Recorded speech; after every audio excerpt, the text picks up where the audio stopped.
Uganda budget framework of the financial year 2024-2025 indicates that the public administration cost is set to rise to a total of 7.6 trillion Ugandan shillings. And tonight we're discussing the cost of NRM's public administration cost amidst donor budget cuts, but also the withdrawal of funding support.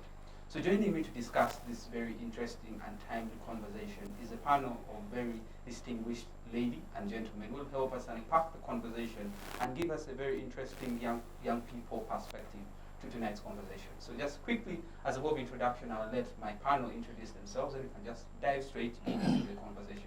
I think it's prudent to start with the lady to say hello, since she's the only lady on the show, to just say hello to the viewers, and we shall have the gentleman on your right and then come back to the gentleman on my left. Thank you. Yes, very prudent. Thank you, Drake. My name is Danita Turiho, and I am an interested citizen. Interesting. You're an interested citizen in matters of national importance. So we're very happy to have you here and thrilled and looking forward to an interesting conversation. Gentleman in the back seat. Yes, good afternoon. My name is Arinda Rugambwa from UCU. Thank you so much. Thank you. Looking forward to having an interesting conversation with you. The man from FTC. Yes, thank you, Drake, our moderator. CCG and Civic Space TV, our hosts. I'm now almost a veteran on the show, many years now. Yeah. Masawi Ivan is my name. Student at Uganda Technology and Management University, pursuing a master's in project planning and management. Also a lead at the FPC Youth League. Thank you. Thank you very much. So let's just start with you. I'm going to just stick with you and then we start the conversation. Tonight we're talking about the cost of NRM's public administration cost, because definitely they're the ruling government. Just paint a picture and put into perspective the NRM public administration cost, considering that the budget framework of financial year 2024-2025 indicates that the government is set to spend 7.6 trillion Ugandan shillings. Definitely putting into perspective the size of government, but also how the money is being spent. Take us away. Thank you very much. Uganda is such an interesting country when it comes to the cost it uses on administration. The size of Uganda's executive is equivalent to that of India, a country with 1.45 billion people. This is a country where, as of today, we are closely coming to around 50 million Ugandans as we go into the population census next month, which I know is the little statistics I know, will be an average of 50 to 52 million people, given our growth rate in terms of numbers. NRM as a party has had a chance to see Uganda for quite some good time. The biggest challenge here is the system, not even the individuals. That there is a man who has created a system that even if you get good scholars and you put them in charge of our administrative functions, the values and characters of the type of leaders or the type of service leaders should offer in the country has been not only compromised but has decayed a little. When you see a country that is running a big, I think 7.4 trillion on public administration, and that is only, I think, prioritizing the biggest lion's share being ministries. Even with all the confusion they try to confuse around that they are doing merging of some of the MDAs, merging some of the institutions back to ministries, it doesn't solve. The biggest sticky issues to us who are maybe scientists in the way we do things is not the cost of it, is where do you get. URA had chosen measures given its targets of which are almost close to 30 billion that they aim to get for 2024-2025 resource envelope domestically. To go more aggressive, whereas why you saw proposals of IFRIS on everything, duplication of taxes, a manufacturer pays, a distributor pays, a consumer pays. I think that is all uncalled for if there is necessary planning. We will sometimes wonder whether the National Planning Authority is linked to the reality of this country. Ministry of Finance has a role of economic planning and monitoring as part of its roles and responsibilities. But when you always look at that ministry, it ends on the word finance. You've never seen economic monitoring and the development side of the economics and the monitoring and the development. I think its role is basically to eat and go home. Whether they change faces of permanent secretaries from who to who to who. When we were first born, we found the Ezra Romans here. They have gone away. We are now in Ingovis who are just recent school lecturers of our generation here. As I was also a student at Kyambogo where I was at MOBS. I remember when I used to go and support some of the friends there like Ogwala and what during, we would find him. They are now in the system.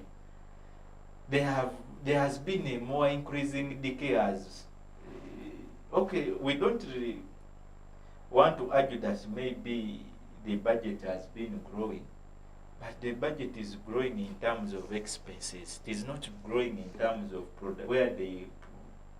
production, where they can generate some of these monies to spend. The deficit of the budget has not only eaten the common man, but has made the common man lose a lot of pride in being a Ugandan. When you pose a key question of donors and the other people, for example, the African Growth and Opportunity Act in the US, where we have been suspended from trading some of our products there, that is a big market because any country you leverage on exporting and you reduce on your level of import. It is a basic rule of economics if you want to grow. You sell out much and you buy less so that you remain with enough. So I think even the East African market that we have advocated for via the East African community, the African bloc coming on board to grow the market, I think all those would be lies basing on the nature and the characters we use, especially on implementing issues of administration in this country. We have made administration a fashion. The duplication, we now have assistant RCCs, assistant deputy RDCs. That gross duplication on other few Ugandans who are less than 10%, who are the daily taxpayers. Today, us who want to become businessmen, you want to do anything, you're already worried of what profit will you earn if you're taxed. A very small few has been regressively made to hate. You saw the decline of people who had money above 10 billion shillings from last year to this year, from 50 to 6. That is not that they have disappeared. Some have just decided to do what? To disappear in the air so that they run away from URA. To stop being compliant with the system in order to get some waiver for their lives. But the key issue is not people paying taxes, not what is the key issue is productivity. You're not minding on production, but you're duplicating roles and responsibilities. Offices, they were being handled. When you see students go for jobs which are 100, go 7,000, but the other day, money which would push these students to a lot of schemes to be kept to work are being used to duplicate political jobs. It doesn't make sense. Thank you. Danita, efficiency and productivity, something that Masawi highlights in his argumentation. I want to draw the discussion now deeply into the size of our government. Look at, we have, as Masawi rightly put it, our cabinet is equivalent to that of India. And yet, when we look at in terms of demographics, our country is way smaller in terms of population compared to India. We have a cabinet of 82 cabinet ministers, a parliament consisting of 529 parliamentarians. You have approximately 1.3 million elected politicians. A parliament spending 2 billion shillings a day. And recently you also have more persons appointed as deputy RDCs, among others. That's alone increasing the cost of public administration. Let alone juxtaposing it with efficiency, service delivery. It's highly questionable. Draw a line to that. Okay, thank you, Drake. First of all, I think it's quite obvious. There is no necessity for what we have going on. But, and there's this very interesting saying that that I always refer to, you can't put a crown on a dog and then expect to leash it. So right now, the system is the dog we have put a crown on.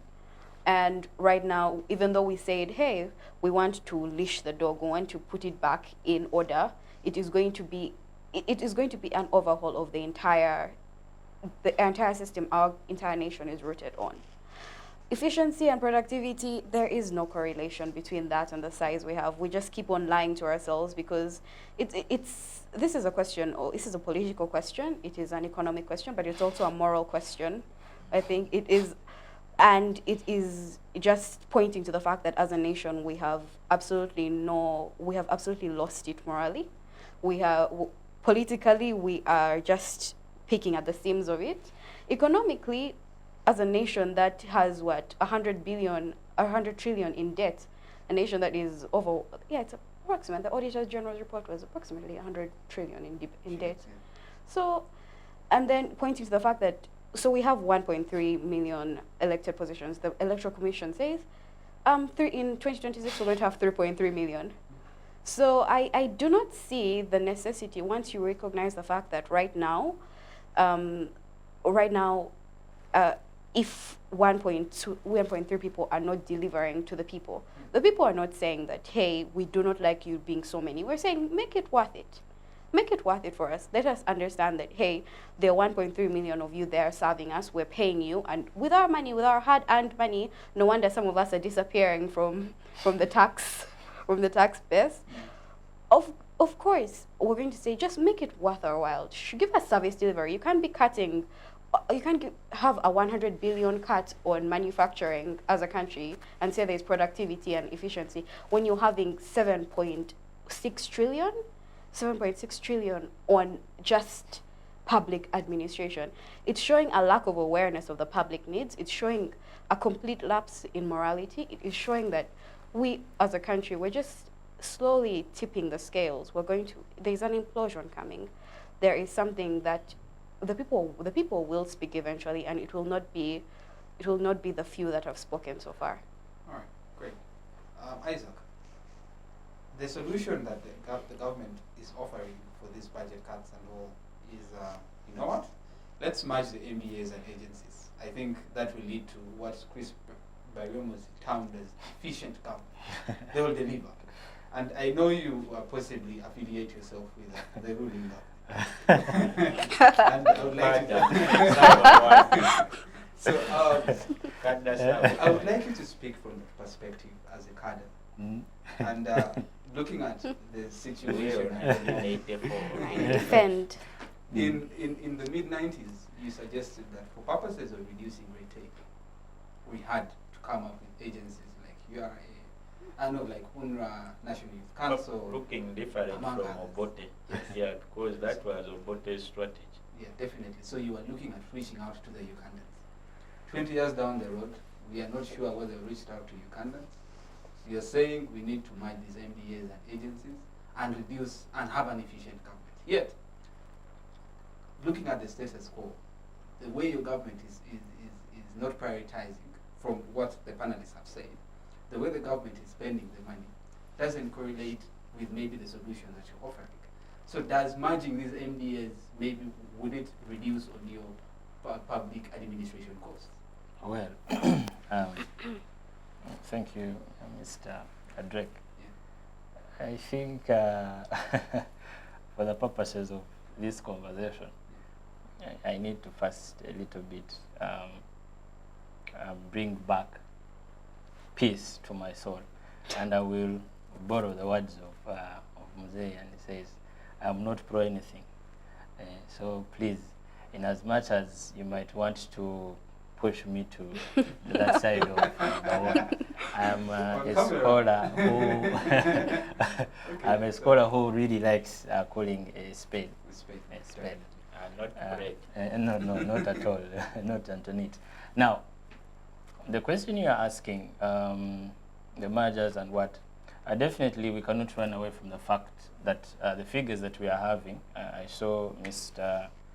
Goy being called, and he actually ran away. He has not, and the speaker was iterating that she will write to him to, you know. But that is an absurdity, that you are accorded an office and you cannot actually come through. And so when Mr. Semuju was questioning the report, the budget report that was presented, and was asking the Chris's and the Henrys, and there were no answers to his questions, which is quite a bit absurd. Again, those are two absurdities so far.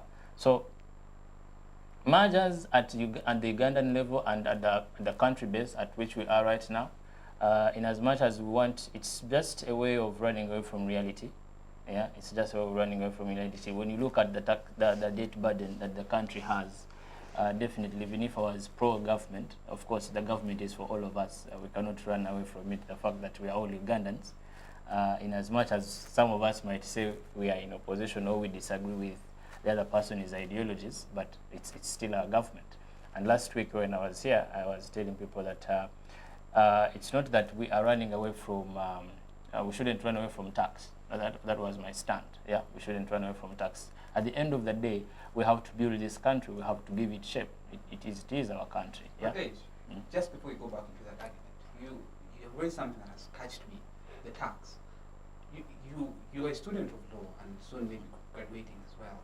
Speaking to the heart of the social contract theory, that people award you with their votes, and in return you're supposed to deliver. You're supposed to offer services such as school roads. Medicine should be in hospitals. Schools, education must be affordable among others. But in a situation whereby you go to hospitals, you have no medicine. You go to schools, the schools are very expensive and there's no quality education. And you look at service delivery, it's highly wanting. The people who are supposed to be paying taxes are asking, what is the essence of paying tax if you're not delivering to us? So how shall you tell that Ugandan, who is paying all these taxes from all the various avenues, that is being affected and is not seeing the government are fulfilling its mandate? Mr. Drake, when the budget 58.34 trillion was presented, there's something else that came attached to it. The 4 types of taxes that have been introduced. And the argument was to increase on, because I think the accountability of domestic collections around 25% of to make up the total budget, which is still quite absurd, because that means where is the rest going to come from? But submitting from the point of the social contract theory, it is an illusion. It's supposed to be a reality, but in Uganda, what we have is actually an illusion of it. It is not what we get. Though I will not entirely dismiss the fact that there is something. Yeah, there is something, in as much as we might argue that it is insufficient or it does not correlate with what we are paying in. Yeah, but we also must appreciate that there is something existing. Yeah, yes, the hospitals are not doing their best. Our road system is not okay. The health system, the transport system, yes, but it is there. Then how shall we trust you? It is there. It's all right. Let me just hold it there and bring it myself. Yeah. Ask a rhetorical question. In Isaac's words, the roads are not doing its best, schools are not doing their best, hospitals are highly wanting. And ask a rhetorical, how shall we trust the government? The conversation we're supposed to be having with the government is, we give you our mandate in terms of votes. We expect service delivery, and Ugandans need accountability in terms of seeing what their money is doing.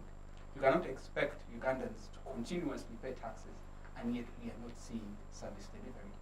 Almost 40 years down the road, what is there to show?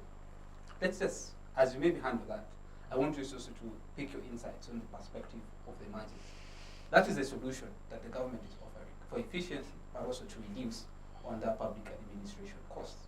Amidst the big size of government, big size of parliament, the option or the solution they're offering is merging the MDAs. How viable is that? Thank you, Drake. And my brother, you know, defending NRM at today is very hard. I know how your feet should be. I've never been one, but I sit with colleagues on radios on weekends. And I know how it is tiresome. Unless when you're past 40, you feel no shame, you can use it. But when you're still young, it's very hard. Full-time job, you can hate it and resign. The Scottish economist Adam Smith, in his book of The Wealth of Nations, he addresses Principles of taxation. the principles of taxation, but also how to, he gives governments alternatives on how to handle the issues of production and exchange. The biggest, I think, us in FDC, if you asked us as a political party, what is our stand? If FDC as a party, even it is the only the party that have spent in enough time, and I know it stand on its fiscal policy and economic approach. If we found ourselves in a state where already these MDAs and institutions already exist, the only issue is not to retrieving that you can no longer afford them. How best do you use them? Like the issue of privatization has been there before in the past. These institutions, some are income generating, right? Some have capacity to do business and government make money. Some can even attract people to buy as shareholders to see that they are well run. But because of the approach of governance we have in this country, that we believe more in the gun to determine our next day more than our economics. If you are not arrested after here, you are more safe than sleeping tomorrow hungry. Right? We survive more on fear than on what we want to possess. Right? I think fear has out. We are in a deficit of where fear is the other side and our economics is on the lower end.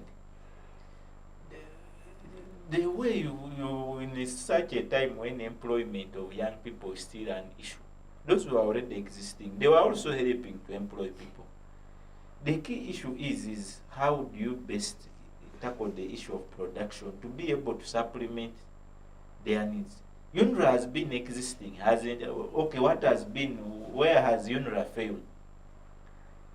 For it to go back to Ministry of Works, right? Because there are a lot of legal challenges the ministry will face, which UNRWA had already mitigated. The risk mitigations they are done, especially on legal and the public infrastructure policy. It is far easier when you're working as an institution like UNRWA than working as a ministry, right? Mm-hmm. Because to them, even the budgeting process is easier to parliament process than going into a ministry, which we would all like, because that is the Uganda we loved in the start. But when we lose it to the state, you know, we like responding to, we are reactionary, we live by accident in our governance structure. So it is such an accident when it happens. How do you respond? Do you firstly care for the patient, or you call the ambulance as the patient is dying so that it collects the dead body, right? I think we have chosen to call the ambulance to come and collect the corpse and take for burial. But the issue here is we need to be honest. You're pushing more people on the street, right? In such a very funny time where you even tax some of these people. The key issue for pushing them on the street, you feel it is a bigger expenditure. Even the USA, which is the most capitalistic country on the planet, every day its data and budgets are increasing. But the whole key issue which they look into in their elections, who will be able to produce enough to sustain despite the Democrats and Republicans having a different economic approach, that one believes in borrowing, one believes in what? In taxing more, right? Uganda, we have no approach. Today, loans, we have idle loans unutilized in our accounts, but we are still borrowing more loans to add on the unutilized loans, right? Then we have agencies we want to close because they are not producing, but we have unutilized money. We have youth, we are not employing, but we want more taxes, right? We are not realistic with our expectations. We don't want to invest. The biggest thing we invest in is security and keeping one individual in power, and his colleagues around. We have, honestly, I'm one of the people who I have no problem with you if your power is your problem, but you let it not really make your friends' existence in this world never reach their potential. Let it never make others look as if they just passed through, right? The Colonel Muammar Gaddafi in his book, The Green Book, I think it brought him more problems, especially from the white men.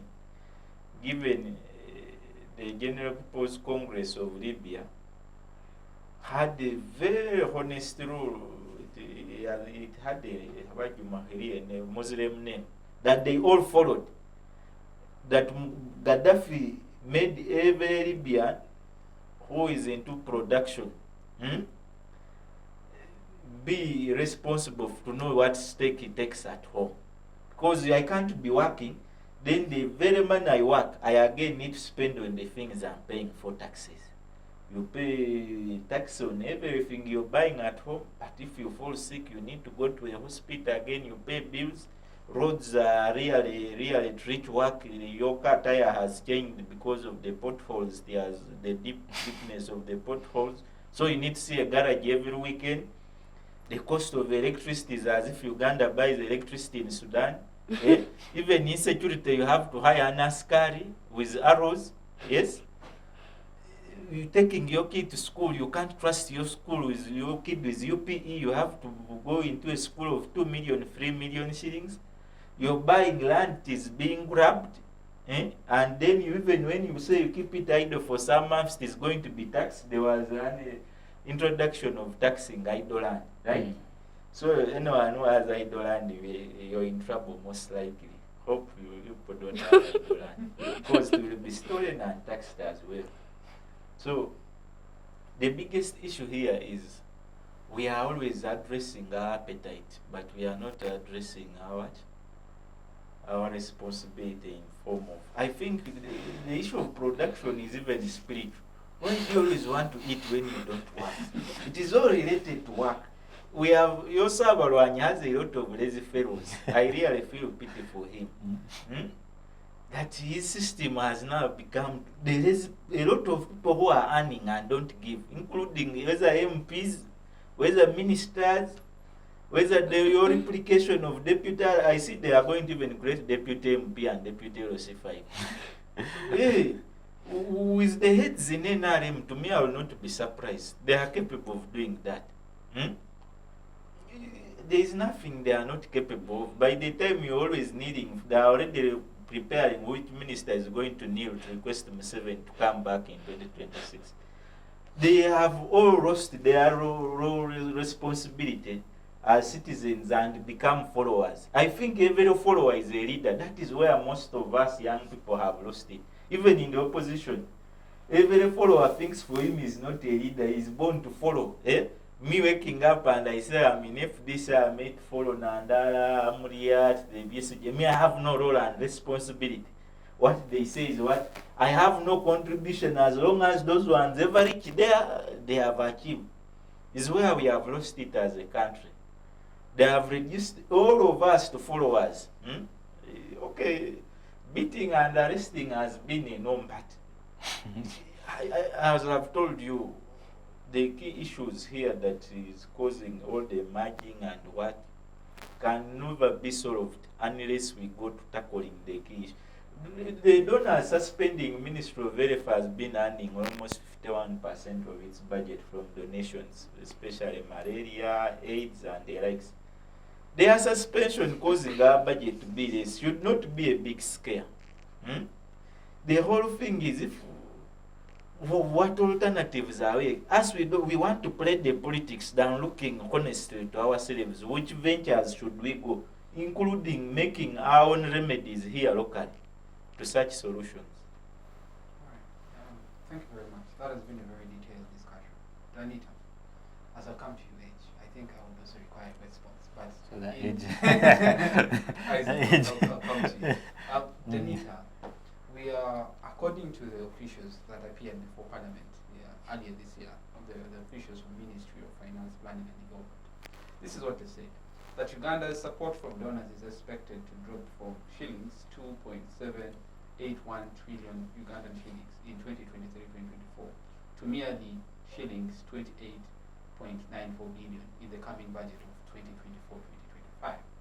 So this is signifying that slightly above 98% decrease of donor support in the financial year 2024-2025. Now, the most unfortunate thing, looking at our budget, entities like Ministry of Health, financial year 2024-2025, 85% of monies that are supposed to be received by ministries like Ministry of Health It's external funding. is external funding. Now, where does that leave our country in terms of aiding other ministries that are relevant to delivering service to the people? Even Ministry of Justice Yes. has Amidst- also been getting. Yes. How do you Amidst- make laws when you're being funded by IRA? Yes. Amidst Yeah, all your that, Mhm. and amidst those donor cuts and all, looking at the current expenditure, public administration cost and expenditure, is that viable for a country that is running a deficit budget? The cuts? Definitely. No, it certainly isn't, but it's very exciting. It's very, very exciting. I think it's pushing us into a corner. We've been backed into a corner. It's been inevitable. It's been coming. We should have sensibly anticipated it. We were making decisions as a country saying, I think you people have had our high-ranking officials say, no, we don't need these guys. These are decisions we have sat, we have logically, I assume logic was utilized, but that might not be the case. We have logically sat around a round table and said, no, we don't need these people anymore. The global dynamic has been shifting. Funds are obviously going to be shifted.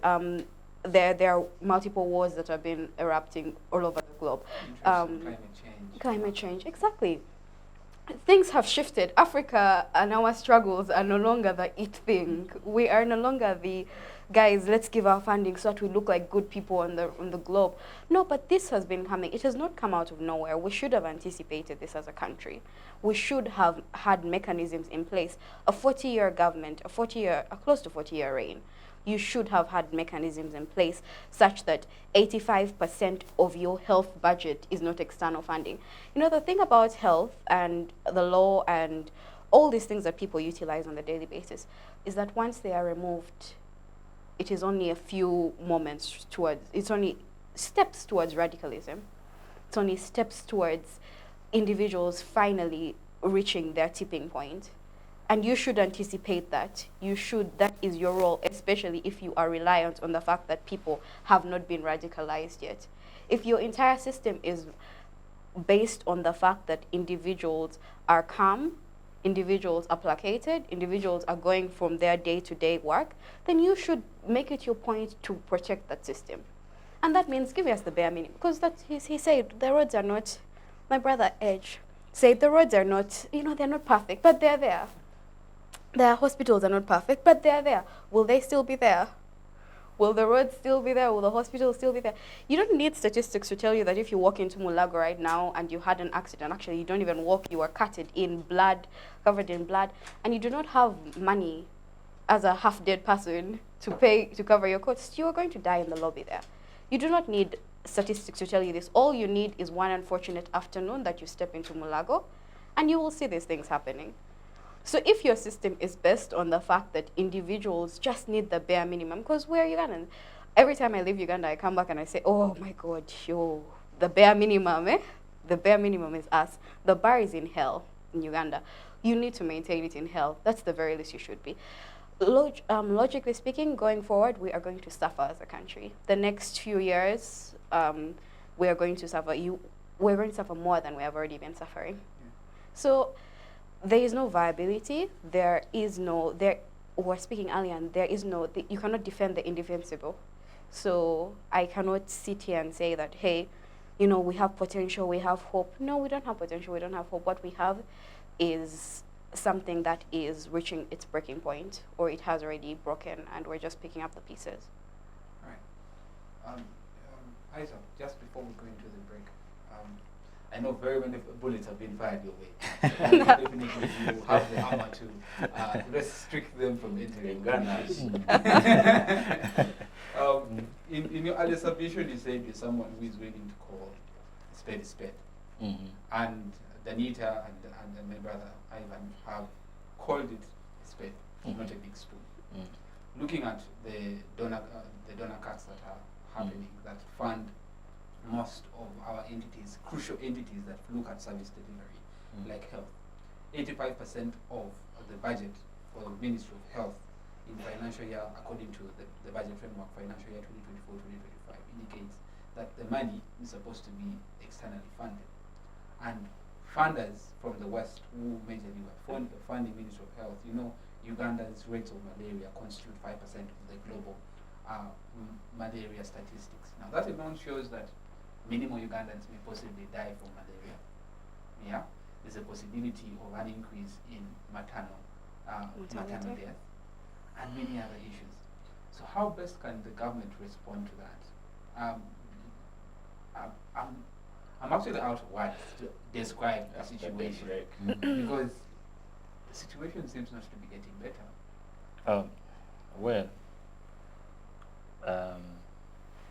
My brother here reiterated and said that it is hard, and I think she also shares the same opinion, to defend the indefensible. But here's the thing. Here's the thing. I'm not going to convince us that we are doing our very best. No, we are not, as a country. That is for a fact, plainly put.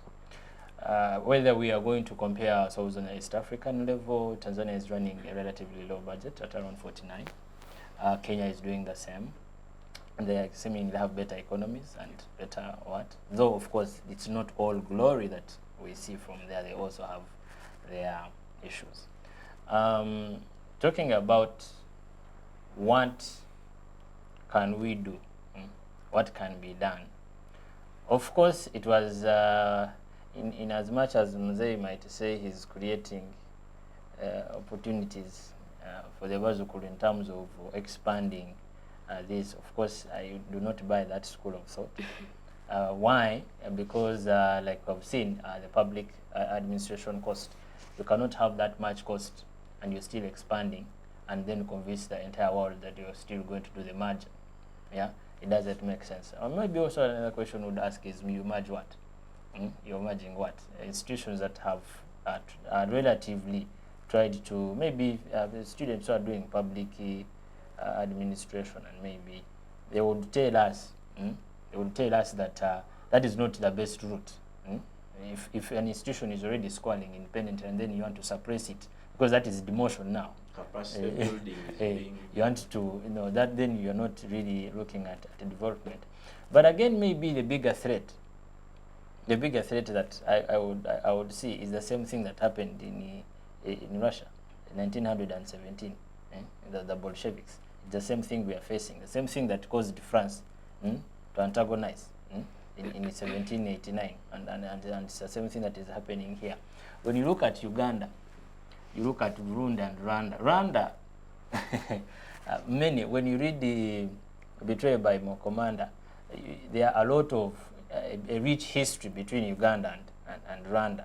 But when you see how Rwanda is performing, especially with its public audit system, which I also still last week I emphasized that what my brother said, that we do not have that economic, our ministry stops at ministry. We do not have that ground. I think that's why we score so less and a lot of things die from. Yeah. I would still emphasize the fact that Uganda is a country. Article 1.1 Montevideo Convention. It is a state. It is recognized on an international level. Yeah, and surely the youth cannot run away from it. We cannot run away from it. Solutions. We need to look into how best. Now that we know that the country is grappling, that the country is suffering, that my sister says we have lost hope. The bar is in hell. Surely, I would say we shouldn't lose that hope.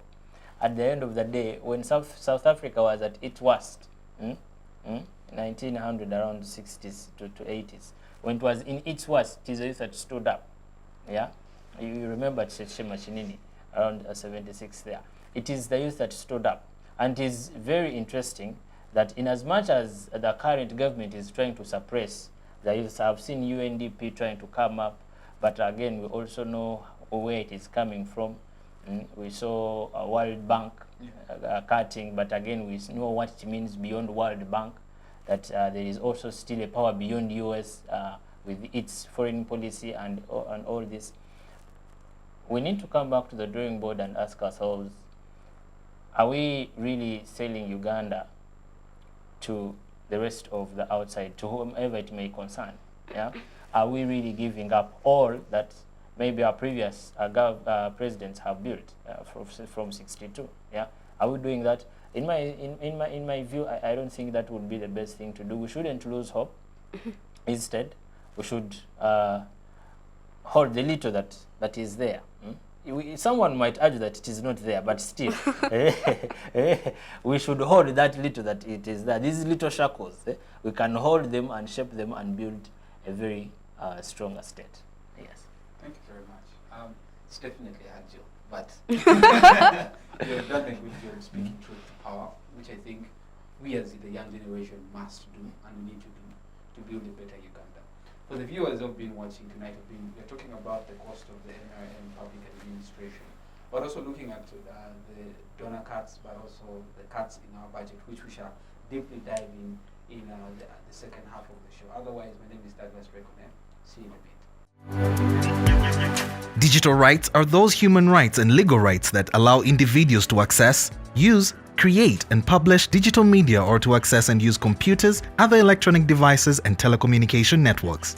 Digital rights include a right to freedom of expression, information and communication through technology, a right to privacy and data protection, a right to credit for personal works, a right to universal and equal digital access, a right to identity, a right to anonymity, a right to be forgotten, and a right for protection of minors, among others.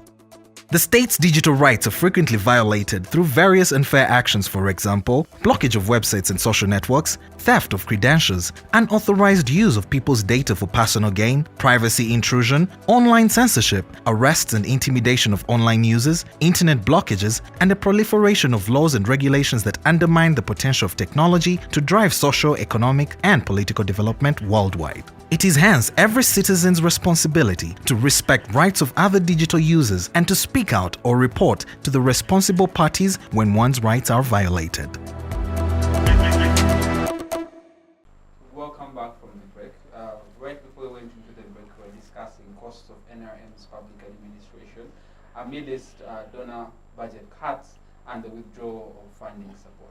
So just before we went into the break, Isaac concluded on the point that amidst all that is happening, the government is trying as much to offer the barest of minimums, as Danita right. So let me just get to my brother, Ivan Masawi. Masawi, looking at the donor cuts and funding support, we have run a deficit budget, I think, from the time I was born. I'm a recent born of early 2000s, and there's no point in our history, because when you study SST, you are told that three types of budgets. There is deficit, there is surplus, and then there is it balance? I think it's a balance. There's a balanced budget. But ever since, I think 20 years down the road, we have run a deficit budget from the existence, ever since I was born. I believe many of young people, because the average age in Uganda is 16. But then for the young people, for the youth, I think it's around 22. Now that tells you that many young people have seen a deficit budget in this country. Now, relating that to the aspect of running a deficit budget to service delivery, most of the monies that funds our budget comes from external sources, either donations or loans, of which that is how we fund our budget. But even when we get the support from outside, we have failed, according to your submissions, to deliver on the barest of minimums. Now let us speak, I would like you to speak to the issue of those budget cuts, relating it to the luxurious way of living that our government accustoms themselves to.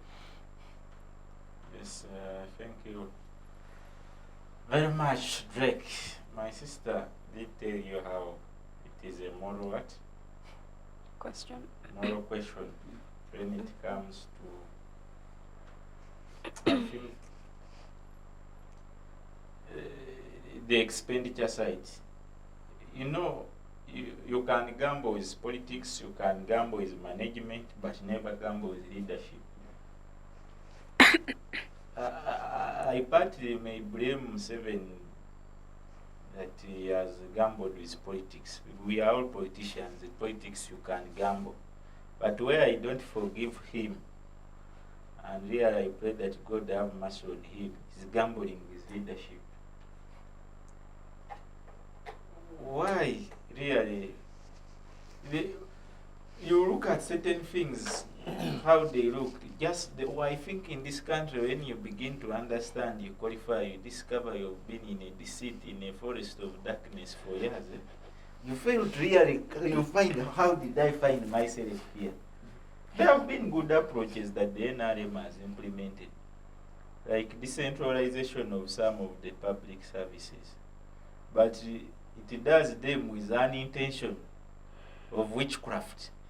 How do you decentralize a service and then you centralize a collection of revenue from the service? Really, you give with one hand and take away with two hands in the dark. That approach in Africa really is hard to understand and to explain, that local governments were put into act, given an act, have councils, have what, but whatever they collect goes to central government. Whatever they fail to spend goes to consolidated fund. The least money from a market in Bududa where I'm born, should be collected and put on a government account, which will come to Ministry of Finance, right? And then, before the money goes back, Moza has made a what? A drive, a convoy with the money for the market. Because I may use the government money, right? We feed people in the state house. We don't need to hide about this. We treat their cows, we buy for them fuel, we educate their children, because we all pay taxes equally. If they don't do it for us, then we are doing it for them.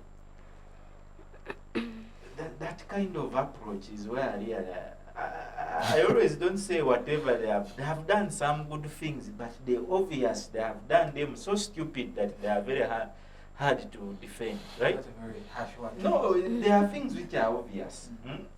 You know, every day I get more worried. How did I get myself here? I don't know where I sit. You're doubting. I really feel, I'm unlucky that I've moved a lot at a young age. Although on the pan I'm the oldest, I believe. After saying people are born in early 2000s, but we're still in the same age bracket. It really defies sense. That even with the budget you call deficit, go to the Ministry of Finance, you'll find papers showing all budgets have been surplus. I think you get that they had a target in terms of revenue collection. Yes, and they almost came closer to it. They had a budget resource envelope from grants, from borrowing, from everything.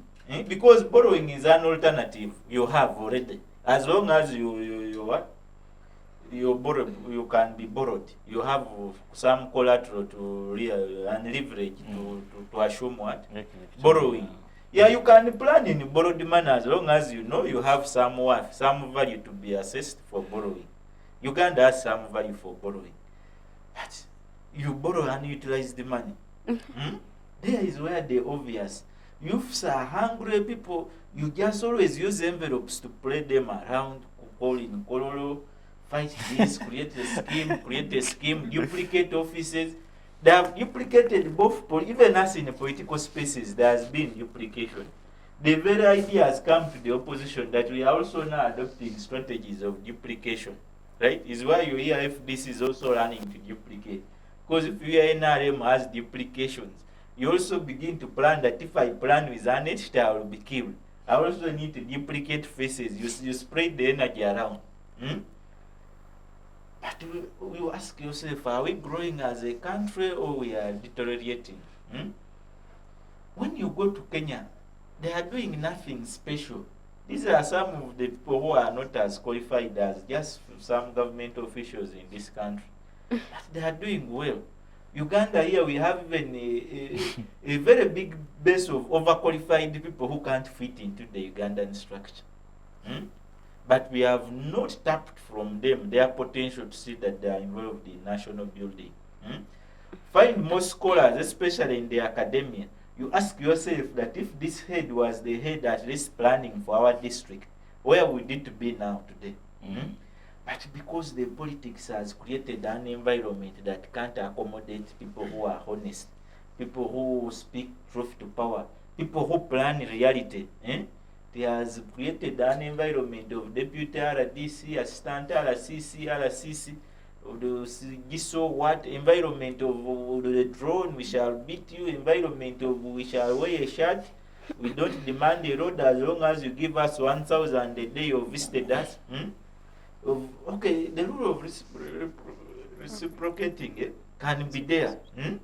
But NRM has used that people in a wrong way. The value they give for take is so small. I have no issues with them robbing Ugandans, but you go back something presentable. Now you give Kampala this kind of roads when the traders are paying IFRIS, really, be honest. With the traders working from Kakasita, you give them those kind of roads. They pay for a toilet, they pay for everything. You give them those quality roads for trade as an infrastructure to build on an economy. Really. It's being unfair. Sometimes we also know even if it was me in government, I would fail on certain things. But I will not fail on saying that I have now given the roads in Kampala to SFC and I send there my son, throw it around like an $9. Then the next day they pour soil in the roads. The next day rain comes and washes away. And then the next day the UPDF engineering brigade says we are demanding 42 billion to do the work. Yet you sent there your son you think is powerful to help you on issues of roads. That the level of gambling has gone so high. And the level of qualifications is worrying. Even us as we are stayed here, we may find in the next 10 years we have qualified more, but we are not growing in terms of the national space. Right? You be a minister, but when you are equivalent to a head teacher of a primary school, you have no power. But you are a minister of education. It is Janet to decide what to do. From her church or where in her compound, you just be there around trying to console Ugandans that things are well, right? I think we need to be honest, especially as the young generation. Let's deal with these elders who may have taken a wrong course, but let's try to be honest. It's why I keep telling fellow young people when I'm on such panels, let's remain with some small leverage in terms of value. And morality. Yeah, it becomes very hard because now, just imagine the country we are going to inherit when we are 40 years, when Museveni is no longer there, the funny people like Nabanja are no longer around, right? The country of reality. Just imagine how it will be. You're having your kids joining high school, and you're in such a country. I don't know whether it will have had war or what or peace, but imagine the nature. We always think, but we are not looking at what we are to inherit because we want it, we don't want it. We have to fit into some of these places, whether by force or by rule of nature. You will find yourself, you also have kids who are looking for jobs. How will you feel industrialization was underinvested? Business environments were ever exploited and people failed to invest.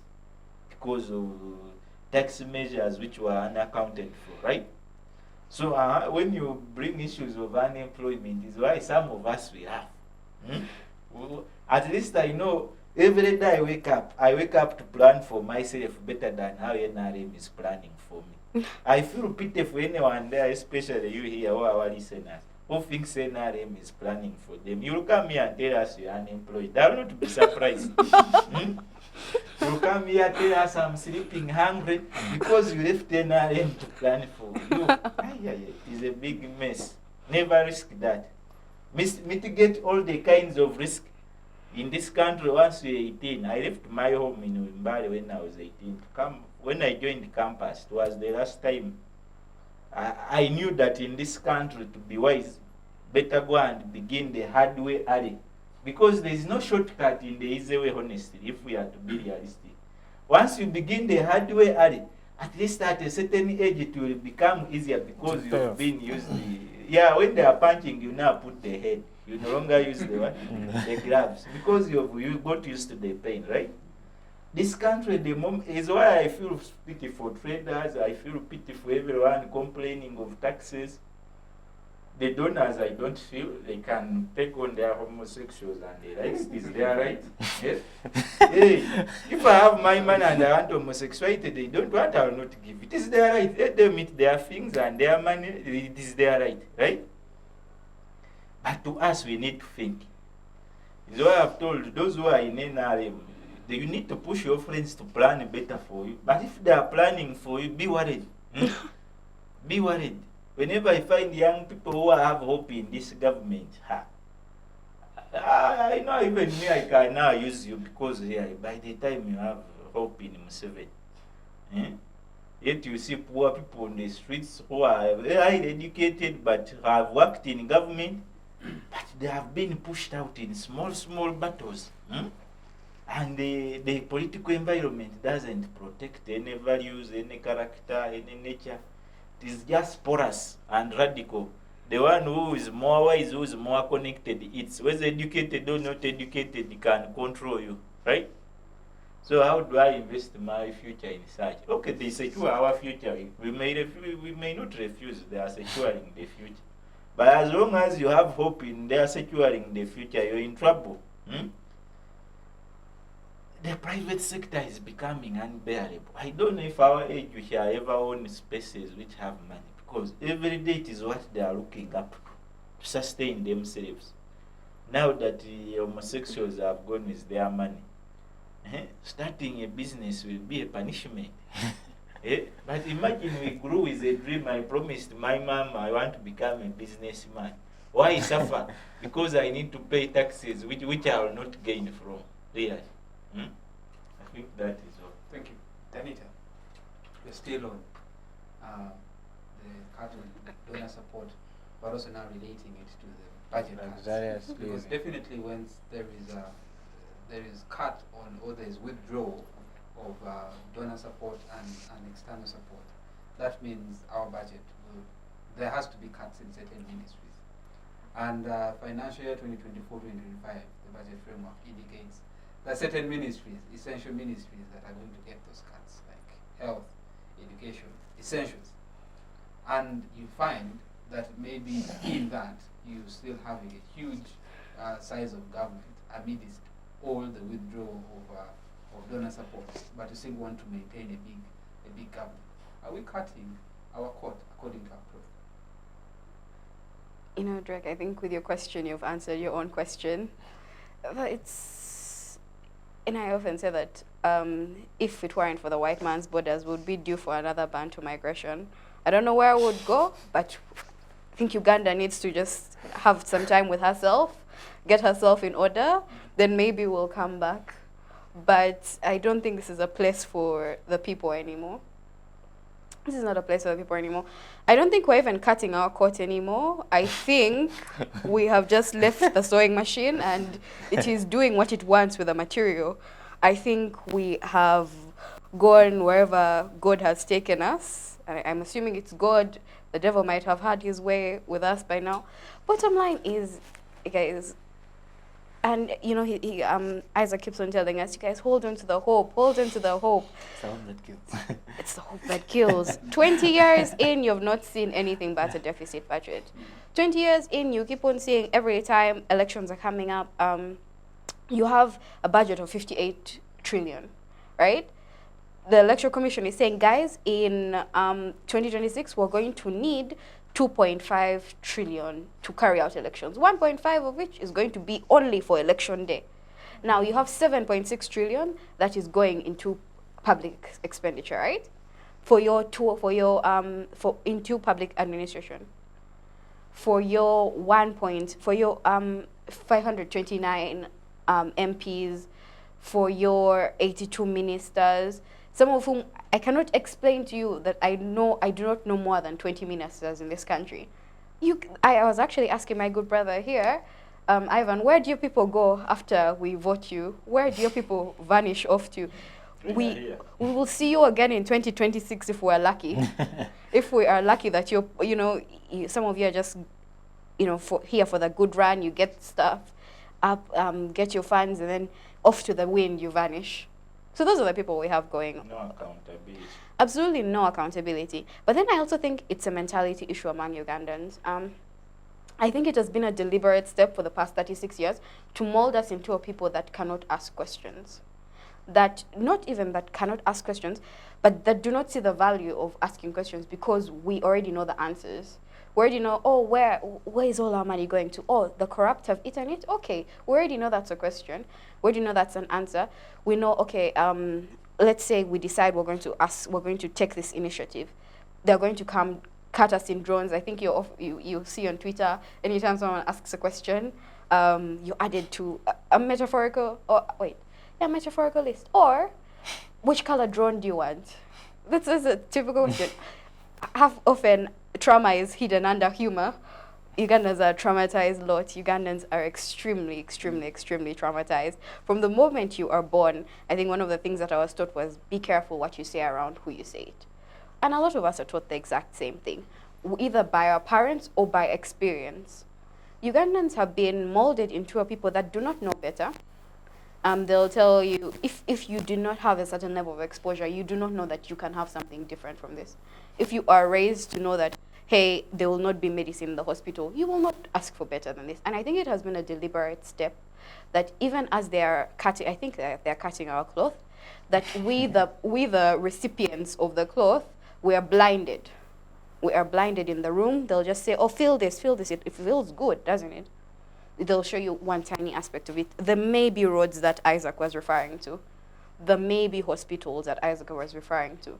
They'll give you that one little piece and they'll say, hey, feel this, but Anita, even in the world, there is no perfect government. Of course not. But the government, the Ugandan government is offering you what they can. We run a deficit budget. They run a deficit budget. We have 14.5 billion of unutilized loans. What are you offering me? You're using 7.6 trillion to run a government equivalent to that of a country that has 1 billion people. You're not offering me what you can. You're offering me what you have deigned I am worthy of as a citizen of a country. The social contract theory. I gave you power, or I think I gave you power. I do not know. I am not certain. But you are in power. That is the one thing we're sure of. But you refused to give me what you've turned me into a beggar in my own home. But not even just a beggar, not even a beggar of, let me beg for a cow, daddy. No, let me beg for that grain of salt. Let me just beg for that grain of, that is all you have turned me into deliberately. Because you have utilized mechanisms, you have set in place a mechanism where my mentality has been shifted, that I do not want anything but what you can offer me. And what you can offer me is the barest of the bare minimum. Even that is not, I'm not certain of. The bar is in hell in Uganda. We're just hoping. That's what keeps us going. Yeah, the hope that will eventually kill. Exactly. It's the hope that keeps us going.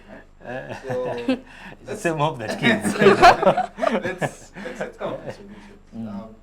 In the year 2006, there was a suggestion to the government that they should possibly come up with, as a way of reducing public administration costs, that the ministers who are going to be coming into parliament or even parliamentarians they come up with a loan system that the ministers pay 50% and then the government pays 50%. That means you get the car, but then you service it as a loan, and then after the 5 years, you own it. That was the way, but I don't know where the conversation has ended. That was in the year 2006. And ever since then, no one has come up with such an idea, where the government just looks at, oh, we need to increase the monies that we have to Some use people to in this country have become ministers when they have never owned a car. That is true. So now the thing is, Can give you examples. way forward. What do you think the government needs to do? Well, I think I will first throw more light on the previous two conversations. One, I will draw inspiration from the Aquarian Conspiracy by Willis and Weiss, and then two, from John Coleman's conspiracy hierarchy. There are two things that we must understand. The Beauty Revolution, United States of America, which ushered in a very new level of morality that right now is right in US. I saw someone on Twitter last week posting about how many Nigerian very good musicians are dying, and they were trying to actually pass on information to Burna Boy that he has so much recently leaned to the West and it might affect his music career. What Danita is saying is right. And in as much as we might want to say that it's, I will just call it complacent. The system that we are dealing with today makes us more complacent. When you look at the introduction of the drug cartel or the drug trade in China, it's an equivalent of what the current government has done with the reduction of taxes on alcohol. You're killing someone and just trying to kill. What was that? What was that? What the system that we are dealing with, and it's the same thing. I hold on when I say that don't lose the hope. It's now because we know the system.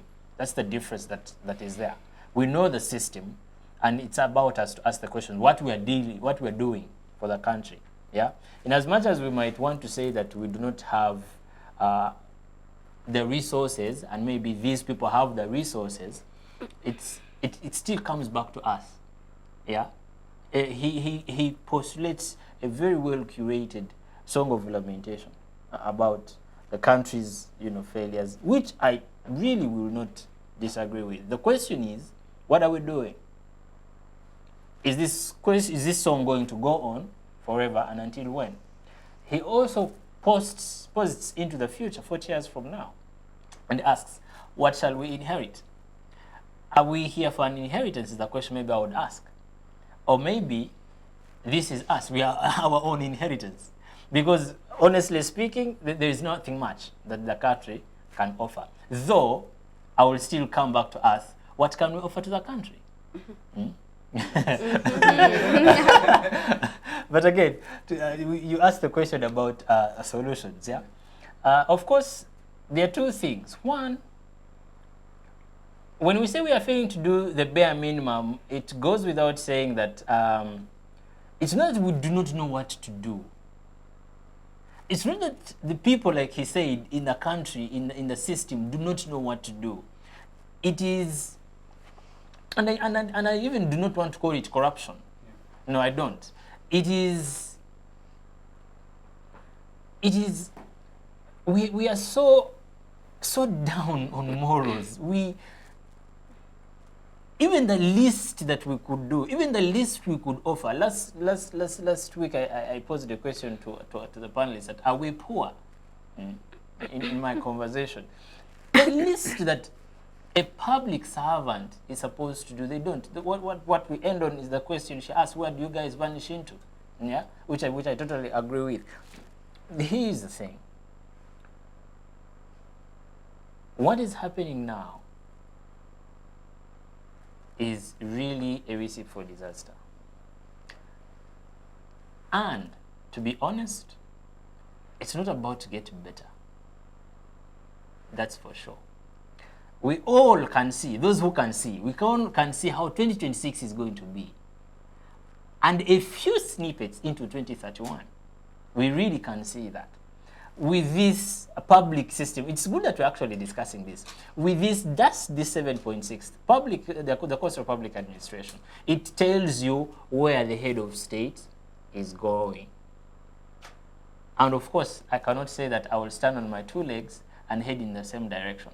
But again, we cannot run away from the reality. We are the government, and the government is us. Thank you. I would quickly, maybe if I was sitting on the panel, I would look at that statement of you saying we are the government and the government in us, and ask a question. Are we really the government? Is the government really us? Because the status quo is, if the government is us. Over to you, Danita. But anyway, let me not get into that. I think, Danita, I would like you to handle that. But let me first get to myself. If the government is actually us, as a way forward. Masawi, way forward, solutions. Young people, what do we need to do to see that we have a better future? But besides young people having to do something to get a better future, what message do you send to our current leaders? I was still at university. Whoever decided to say you are an activist and you would join any wind of hope that was trying to restore. Is a regime change, you advocate for human rights. Back in your home, you looked a useless boy. Someone who has lost birth. Your fellow colleagues, you looked someone who follows where the wind is going. In this country, they have reduced people doing the right things to being stupid. When you wake up and say you're not corrupt, you'll be deemed stupid, or you'll be a problem to the system. In the very country, they have reduced. These wars have even become tribal. We don't need to hide anything. They have even done the divide and rule. Central and Eastern, you're the poorest region, get your trophy, right? The other region, you're the most well off, get your trophy. Teso region has 10 ministers. In Bugis where we have 2 junior ministers, but our population is equal. They have the vice president and very many other 7 and plus. But our population is even equivalent, right? When we look at the Equal Opportunities Report of this country, it speaks volumes to the reality. But they don't want to know. Auditor General always comes with a report. How much money is being lost to corruption. Our education system has remained that. It calibrates you to fit very well, very obedient. The security system of the country is so well to ensure you also be very obedient, in line, in order. You tuck in, put on socks, right? But when you ask solutions, hope is a good solution, but action is the only solution. Are we beginning to act proactively to what we ought to see, especially beginning with ourselves? We can't offer what we don't have, right? Are we preparing ourselves that at least we can be honest on a show the way we are honest, and go back and be honest wherever we sit with colleagues? Not because I have left here very hungry and I find a colleague from Chadon to NRM headquarters in the corridor of Intinda, and he says, my brother, I had not seen you for very long, right? There is a deal here to rob someone, let's go and rob, right? Because I'm hungry and I'm compromised. I think we need to begin investing in ourselves what we ought to offer. General Mugisha Muntu was always very tough on that and said, as long as FDC you only leverage on the weaknesses of NRM, then you'll have nothing to offer. You need to build what you can offer past what they have done. And I can say we successfully failed, right? Yeah, we got a distinction in failing on that, and we left formed another political party. But is it anything? Yeah, Alliance for National. The first solution is we need to prepare ourselves to offer what we want to be offered and have not been offered. Second, he has become a prophet and prophesies the future. 40 years from now. Even I think even went to 10 from now. Right? So basing on our prophet, we need to pray very hard that some of those prophecies don't come true. About that, I hear pastors these days send fire. If we need to send someone to dance fire, we spread it there before they happen. Right? Yeah, but all we pray for is that for Ugandans to restore their dignity. Ugandans restore Uganda that they work for and it works for them. I think the biggest challenge we are having, we are working very hard for a country that doesn't work for us. It is a waste of time, right? You find your regiment in another country looking completely different from you. Yeah, they equate you and tell you that is your friend in Rwanda. But we have roads. Yes, they show you a colleague in Rwanda, you're even older than the guy, but you can't explain, right? You begin to say, you can't even explain why you're still in school, right? You begin to say stories as if we had a genocide in Uganda. Rwanda was in a genocide just 28 years ago, I think, started now coming. Only 4,000 people died.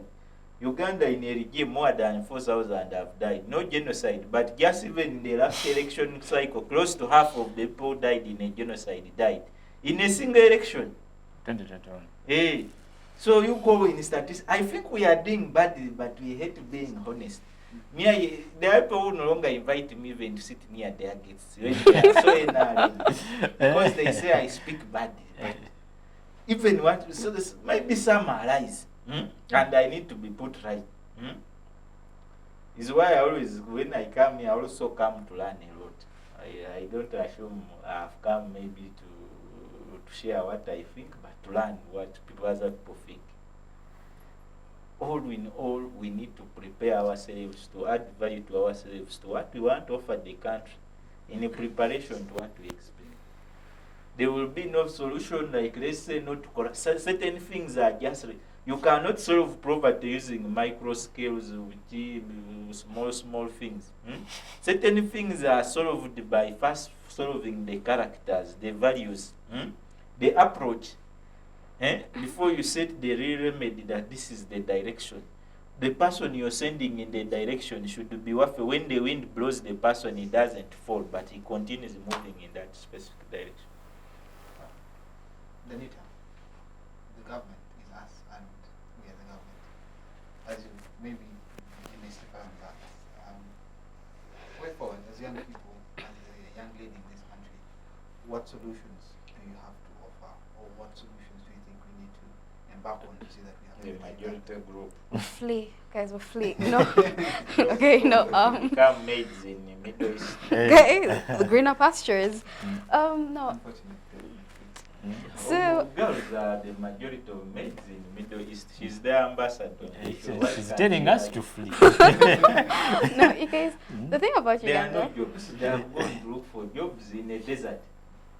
They have From left the land and the host to go and look for a job in a desert. the ironies never fail to amuse me. But are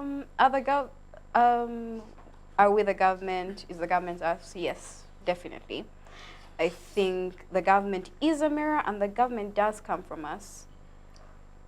There would be nothing. There would be no government if we did not exist. But then, I think the question is to what extent, or of what model is the government as, or are we the government?